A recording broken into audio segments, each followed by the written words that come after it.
Pinagpalang araw po sa ating lahat. Ayan, kumusta ang bawat isa? Nandito na naman po tayo para sa salita ng Diyos upang malaman natin kung ano ang dapat nating gawin nang makalakad sa kalooban ng ating Panginoon. Ang salita ng Diyos sa Kawikaan, chapter 6, verse 16 hanggang 19. Ang kinamumuhian ni Yahweh ay 7 bagay, mga bagay na ang kanyang kinasusuklaman. Kapalaluan, kasinungalingan, at mga pumapatay sa walang kasalanan. Pusong sa kapwa ay walang mabuting isipan, mga paang ubod tulin sa landas ng kasamaan. Saksing sinungaling, mapaglubid ng buhangin, pag-awayin ang kapwa, lang laging gusto niyang gawin. Purihin ang pagkabasa ng salita ng ating Panginoon.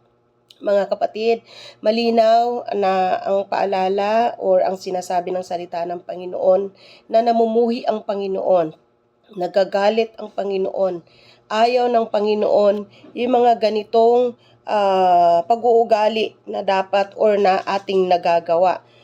Yung kapalaluan, yung mga kasinungalingan, ito yung mga ginagawa natin na parang akala natin okay lang, pero sa harapan ng ating Panginoon ay hindi niya to nagugustuhan. At kapag ang Diyos, mga kapatid, ay hindi nagkagusto o hindi niya nagustuhan ang ating mga ginagawa, nagkagalit po siya. At kapag ang Diyos ay nagagalit, binibigyan tayo ng mga consequences upang ma-realize natin, upang makita natin o kung ano yung dapat nating gagawin sa kanyang kalooban. Kaya tandaan po natin, at sabi niya, pag-away ng kapwa, sabi niya pa dito, saksing sinungaling, pusong sa kapwa ay walang mabuting isipan. So sa pagkakataong ito, dapat po aalalahanin natin na sa pagkakataong ito, ang salita ng Diyos ay magpapalakas sa atin at upang tayo makalakad ng ayon sa kalooban ng ating Panginoon. Let us pray.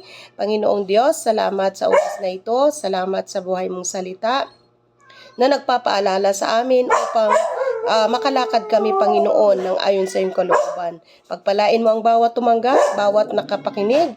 Lord, ito ang aking panalangin sa pangalan ni Jesus. Amen, amen, amen.